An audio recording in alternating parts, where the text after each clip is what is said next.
Cambodia पर फ्रांसीसियों का कब्ज़ा था।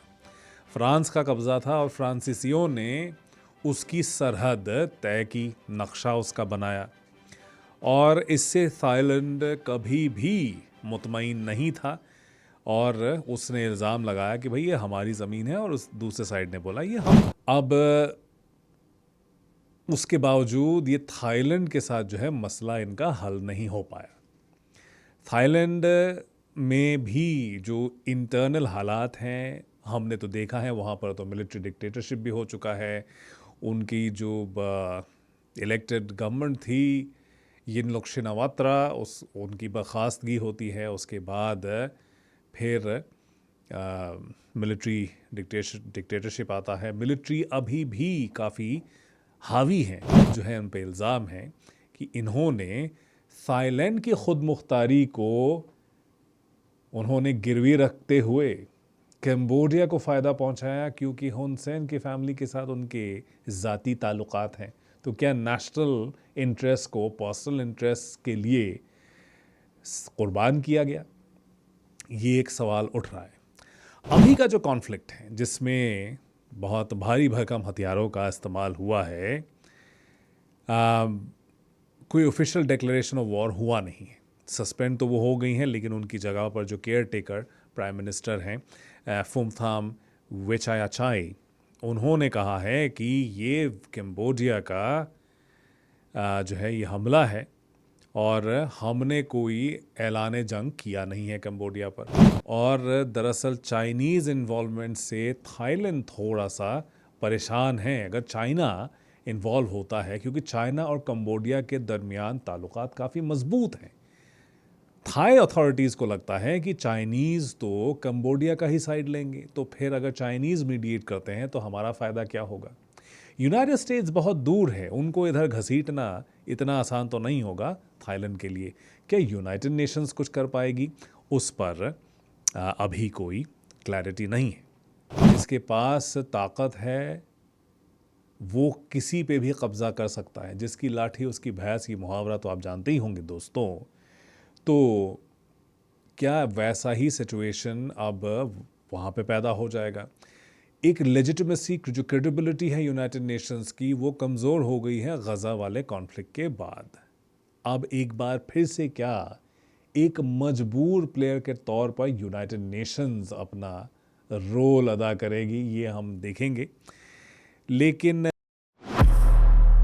बात करेंगे थाईलैंड और कंबोडिया के दरमियान सरहदी एक कॉन्फ्लिक्ट शुरू हो गया है। काफ़ी टाइम से टेंशन यहाँ पर बरकरार था। इस साल मई से दरअसल तनाव का माहौल बना हुआ था सरहद पर। एक कंबोडियन सिपाही मारा गया था थाईलैंड की कार्रवाई में, और आज की जो वारदात है उसको कंबोडिया का रद्द-ए-अमल माना जा रहा है। अब इसमें 11 लोगों की जानें जा चुकी हैं। थाई सिविलियंस हैं ज़्यादातर, इसमें एक 8 साल का बच्चा भी है और एक थाईलैंड की फ़ौज का सिपाही भी है। डिस्प्यूटेड इलाका है, और जैसे कि मैंने आज अपने शो की तमहीद में आप लोगों को बताया था कि ये बहुत पुराना कॉन्फ्लिक्ट है, इसलिए भी क्योंकि इसकी जो है इसकी शुरुआत होती है जब कंबोडिया पर फ्रांसीसियों का कब्ज़ा था।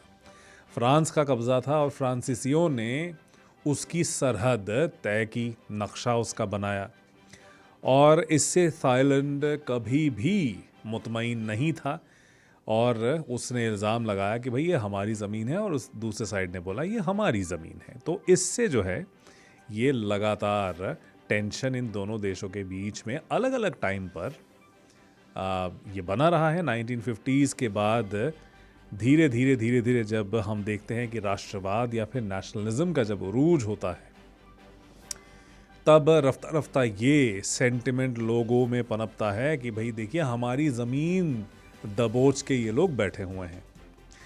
अब दोनों ही सरकारें, थाईलैंड की सरकार भी, कंबोडिया की सरकार भी, एक दूसरे पर इल्ज़ाम लगा रही है।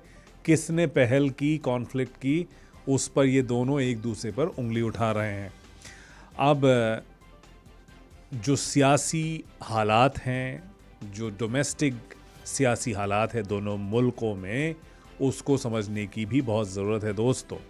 अब आप देखिए कंबोडिया में तानाशाही का ये दौर चला है और ये अभी की बात नहीं है। कंबोडिया जब बादशाहत थी वहाँ पर, उसके बाद फिर कम्युनिस्टों का, अब कह सकते हैं जो पोल पॉट डिक्टेटर थे, उनके दौर में क्या कुछ हुआ, ख़ुमैर रूज, उसके बाद वियतनाम के साथ लड़ाई होती है। वियतनामीज़ जो है दरअसल ख़ुमैर रूज रजीम को शिकस्त फार्श देते हैं और पोल पॉट और उनका पूरा निज़ाम जो है भाग खड़ा होता है, उसके बाद गिरफ्त में आ जाता है।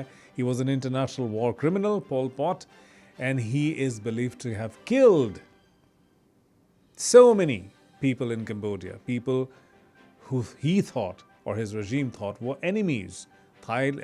Cambodians को ही जो है एक मास पोग्रोम जो हम देखते हैं, जो ख़ुमैर रूज के निज़ाम के रहते होता है कंबोडिया में।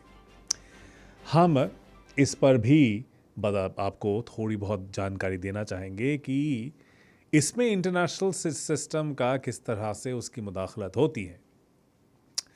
कंबोडिया कहने को ख़ुमैर रूज गवर्नमेंट एक कम्युनिस्ट गवर्नमेंट थी, उसको मसला हुआ वियतनाम से जो कि एक कम्युनिस्ट, वहाँ पे भी हुकूमत थी, अभी भी है, और पीपल्स रिपब्लिक ऑफ चाइना भी एक कम्युनिस्ट गवर्नमेंट रही है। और जब ये कॉन्फ्लिक्ट होता है 70s में, तो फिर पीपल्स रिपब्लिक ऑफ चाइना साथ देती है किसकी? ख़ुमैर रूज की। यूनाइटेड स्टेट्स भी एक ऐसे जेनोसाइडल रजीम को सपोर्ट करती है यूनाइटेड नेशंस में। और ख़ुमैर रूज को बर्खास्त करने के लिए कौन हाथ मिलाता है? वियतनाम अपनी फ़ौजें भेजता है, वियतनाम शिकस्त भी देता है। वियतनामीज़ और चाइनीज़ पीपल्स लिबरेशन आर्मी के बीच में भी कॉन्फ्लिक्ट होता है, उसमें चाइनीज़ की शिकस्त होती है, या फिर आप कह सकते हैं एक सेटबैक होता है। बहुत बड़ा कॉन्फ्लिक्ट नहीं था, लेकिन फिर भी वियतनामीज़ ने उनको भी उखाड़ फेंका। और उसके बाद सोवियत यूनियन, जो कि एक कम्युनिस्ट गवर्नमेंट था उस दौर में, वियतनाम के साथ हाथ मिला करके दरअसल ख़ुमैर रूज को बर्खास्त किया। अब उसके बावजूद ये थाईलैंड के साथ जो है मसला इनका हल नहीं हो पाया। थाईलैंड में भी जो इंटरनल हालात हैं, हमने तो देखा है, वहाँ पर तो मिलिट्री डिक्टेटरशिप भी हो चुका है। उनकी जो इलेक्टेड गवर्नमेंट थी यिंगलुक शिनावात्रा, उनकी बर्खास्तगी होती है, उसके बाद फिर मिलिट्री डिक्टेटरशिप आता है। मिलिट्री अभी भी काफ़ी हावी है थाईलैंड के पॉलिटिकल सिस्टम में। अभी जो हाल के जो इनके वज़ीर आज़म हैं पेटोंगटान शिनावात्रा, उनको ऑफिस से सस्पेंड कर दिया गया है, क्योंकि उन पर यह इल्ज़ाम है कि उन्होंने इस क्राइसिस को अच्छे से हैंडल नहीं किया। साथ ही साथ हुन माने, जो कि प्राइम मिनिस्टर हैं कंबोडिया के, और वो फर्जंद हैं उनके वालिद हुन सेन, जो कि बहुत 40 सालों तक कंबोडिया में ऑलमोस्ट तानाशाह की तरह उन्होंने अपनी हुकूमत चलाई। हुन सेन शिनावात्रा फैमिली से बहुत नज़दीकियाँ रखते हैं, और अभी की जो प्राइम मिनिस्टर हैं, जो बर्खास्त हुई हैं पेटोंगटान शिनावात्रा, वो उनको अंकल कह करके पुकारती हैं। अब क्योंकि ये सारे खुलासे हो गए कि इनके तो फैमिली रिलेशंस हैं, तो फिर क्या उन्होंने इनको फ़ायदा पहुंचाया? कुछ टेलीफोन रिकॉर्डिंग्स निकल कर आए हैं जिसमें इन्होंने, थाईलैंड के प्राइम मिनिस्टर ने अपने कंबोडियन काउंटर पार्ट को कहा, आपको क्या चाहिए हमें बताइए, हम जो है ये आपको दिला देंगे। तो अब अटकलें लगाई जा रही हैं।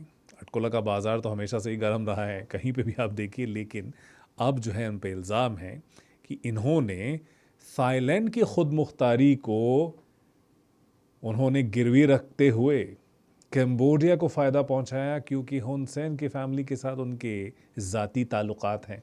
तो क्या नेशनल इंटरेस्ट को पर्सनल इंटरेस्ट के लिए कुर्बान किया गया? ये एक सवाल उठ रहा है। अभी का जो कॉन्फ्लिक्ट है जिसमें बहुत भारी भरकम हथियारों का इस्तेमाल हुआ है,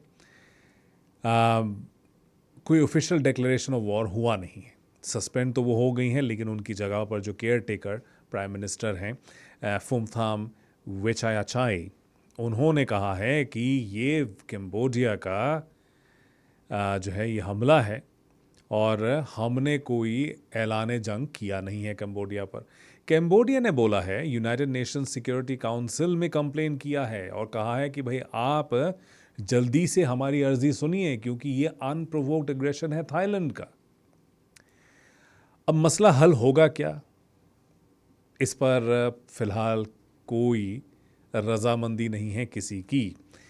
क्या कोई इंटरनेशनल इंटरवेंशन होगा, उसके भी जो है वो पॉसिबिलिटी बहुत कम दिखाई दे रही है।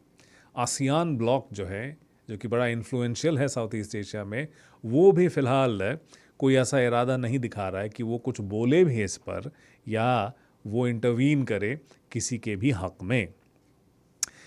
चाइना, जिसके तजारती ताल्लुकात हैं दोनों देशों के साथ, वो एक रोल अदा ज़रूर कर सकता है, एक इंटरमीडिएरी का रोल ज़रूर वो अदा कर सकता है, मीडिएट कर सकता है। शायद अमन को बहाल करने में शायद चाइना एक रोल प्ले कर सकता है, लेकिन अभी उस पर भी कोई क्लियर कट ओपिनियन नहीं है इंटरनेशनल कम्युनिटी का।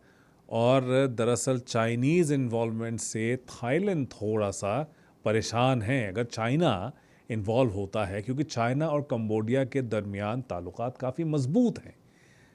थाई अथॉरिटीज़ को लगता है कि चाइनीज़ तो कंबोडिया का ही साइड लेंगे, तो फिर अगर चाइनीज़ मीडिएट करते हैं तो हमारा फ़ायदा क्या होगा। यूनाइटेड स्टेट्स बहुत दूर है, उनको इधर घसीटना इतना आसान तो नहीं होगा थाईलैंड के लिए। क्या यूनाइटेड नेशंस कुछ कर पाएगी, उस पर अभी कोई क्लैरिटी नहीं है। अब यहाँ पर बॉर्डर इशू ही नहीं है, इसमें इकोनॉमिक इशू भी है, इकोनॉमिक इंटरेस्ट भी है दोनों देशों का। अमेरिकन टैरिफ्स के लागू होते ही दोस्तों देखिए 36% टैरिफ थाईलैंड और कंबोडिया पे लगने वाला है 1 अगस्त से।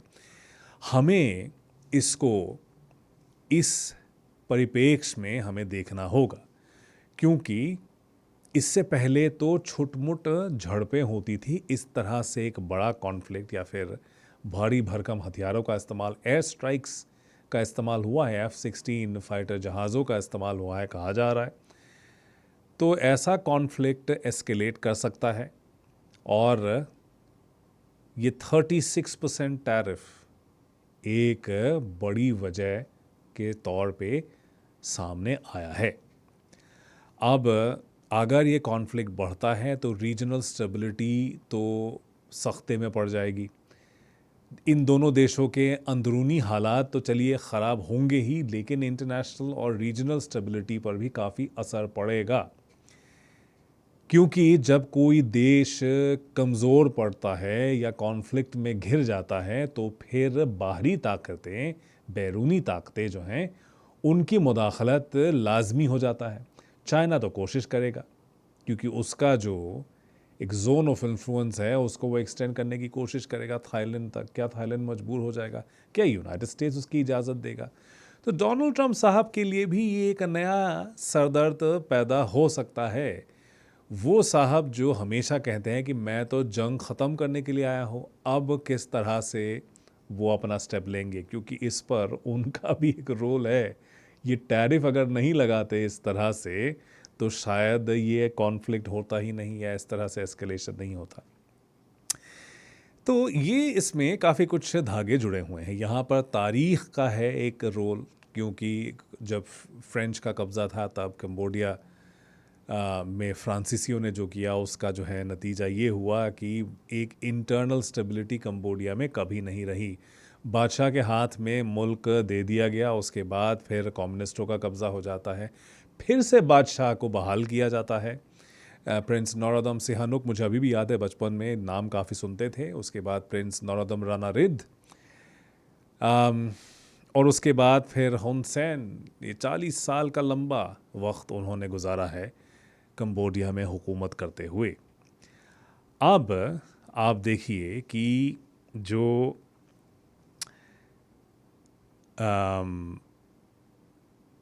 कंबोडिया में हो रहा है, हुन मानेट, इनका जो अथॉरिटी है या इनका ये जो कुर्सी पर अभी है काबिज, अभी भी उसके पाए मजबूत नहीं हो पाए हैं, तो वो कंसोलिडेट करने की कोशिश कर रहे हैं। अब हुन सेन उनके वालिद प्रेसिडेंट ऑफ द सेनेट हैं और अब इस कॉन्फ्लिक्ट के ज़रिए शायद देशभक्ति की भावना पैदा कर रहा है, राष्ट्रवाद पैदा करने की कोशिश कर रहे हैं या उसको बुलंद करने की कोशिश कर रहे हैं, जिससे अवाम में जो है एक सेंस ऑफ अर्जेंसी आए और नए हुक्मरां की तरफ अपनी वफादारी वो साबित कर सके या फिर साबित करना चाहें या दिखाना चाहें। तो उस तरह से जो है हुन मानेट का जो है उनके कदम जो है मजबूत होंगे और साथ ही साथ कंबोडिया का एक पक्ष भी वो देना चाहते हैं। दूसरी तरफ थाईलैंड में आप देखिए कि प्राइम मिनिस्टर के सस्पेंशन के बाद और जिस तरह से वहाँ पर हालात पैदा हुए हैं, क्या फ़ौज एक बार फिर से हावी हो सकता है वहाँ पर? इस कॉन्फ्लिक्ट का हवाला देते हुए क्या एक बार फिर से फ़ौज ये दिखाना चाहेगी कि सिविलियन गवर्नमेंट जो है उसके पास उतनी कैपेबिलिटी नहीं है कि इस तरह के बॉर्डर कॉन्फ्लिक्ट्स को वो कंट्रोल कर पाए? तो Thailand's best interest are perhaps served by the military junta, not by a civilian government. तो ये आर्गुमेंट भी शायद दिया जा सकता है। थाईलैंड में बादशाह की हुकूमत है, लेकिन बादशाह के जरिए जो है दरअसल फौज हुकूमत कर रही है, ये हर कोई मानता है। अब यूनाइटेड नेशंस अगर इंटरवीन करता है तो फिर देखा जाएगा, लेकिन गजा के कॉन्फ्लिक्ट में जिस तरह से बेअसर साबित हुआ है यूनाइटेड नेशंस, पूरा ऑर्गेनाइजेशन, चाहे वो ह्यूमन राइट्स काउंसिल हो, चाहे कोई और बॉडी हो, सिक्योरिटी काउंसिल हो, जनरल असेंबली हो, किसी ने भी कोई असरदार स्टेप तो नहीं लिया है कि जिसके पास ताकत है वो किसी पे भी कब्जा कर सकता है, जिसकी लाठी उसकी भैंस, की मुहावरा तो आप जानते ही होंगे दोस्तों। तो क्या वैसा ही सिचुएशन अब वहाँ पे पैदा हो जाएगा? एक लेजिटिमेसी, जो क्रेडिबिलिटी है यूनाइटेड नेशंस की, वो कमज़ोर हो गई है गजा वाले कॉन्फ्लिक्ट के बाद। अब एक बार फिर से क्या एक मजबूर प्लेयर के तौर पर यूनाइटेड नेशंस अपना रोल अदा करेगी, ये हम देखेंगे। लेकिन इंटरनेशनल कोर्ट ऑफ जस्टिस में कंबोडिया ने घसीटा था थाईलैंड को कि भाई बॉर्डर का जो है ये मसला, इसको हल करिए, आप लोग इंटरवीन करिए। थाईलैंड नहीं रिकग्नाइज करता है इंटरनेशनल कोर्ट ऑफ जस्टिस को। तो यहाँ पर बड़ा दिलचस्प है, क्योंकि आसियान में जैसे मैंने कहा कि उसमें वो नहीं चाहते हैं कि इस तरह से इन्वॉल्व हो, क्योंकि उस रीजन में ऐसे कॉन्फ्लिक्ट्स होते नहीं हैं। होते थे पहले, वो 70s या फिर 80s में ही इस तरह के कॉन्फ्लिक्ट्स होते, उसके बाद साउथ ईस्ट एशिया में इस तरह का वाक़या हुआ नहीं है। खमेर रूज एक बहुत बड़ी त्रासदी थी कंबोडिया के लिए, लेकिन उसके खात्मे के बाद इस तरह का कॉन्फ्लिक्ट हमने कम से कम साउथ ईस्ट एशिया में नहीं देखा है। एक दौर में था, वियतनाम वॉर हुआ, उसके बाद जो भी आप लोगों को मालूम है, लेकिन बाद में इतना हमने नहीं देखा है। अब मलेशिया जो है, मलेशिया जो कि आसियान का चीफ है, वो तो एक रोटेटिंग उनका प्रेसिडेंसी होता है, तो फिलहाल मलेशिया के हाथ में है। मलेशिया ने अपील की है दोनों देशों को कि भाई अपनी फ़ौजों को कंट्रोल में रखिए, इस कॉन्फ्लिक्ट को बढ़ने मत दीजिए।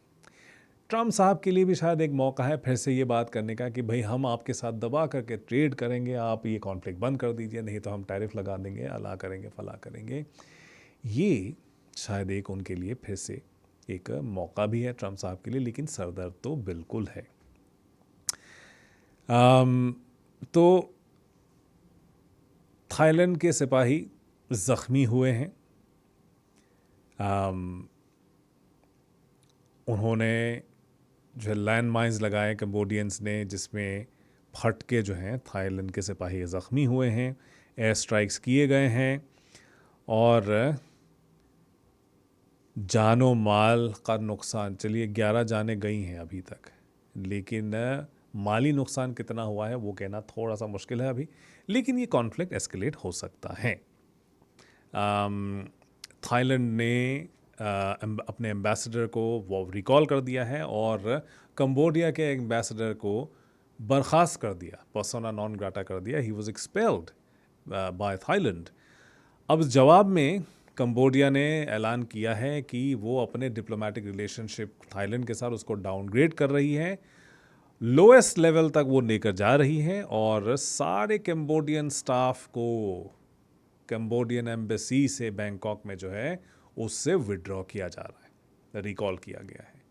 तो सीरियस सिचुएशन है, एस्केलेट हो सकता है, कोई भी रुख अख्तियार कर सकता है। इंटरनेशनल कम्युनिटी के लिए एक और बड़ा सरदर्द, रशियन इन्वेजन ऑफ यूक्रेन 2022 से चल रहा है, वो कॉन्फ्लिक्ट अभी हल नहीं हुआ है। गज़ा पर अभी भी बमबारी चल रही हैं। ईरान का सिचुएशन भी वॉलेटाइल है। लेबनान में भी आज जंग हो सकती है, कल जंग हो सकती है, ऐसे हालात हैं।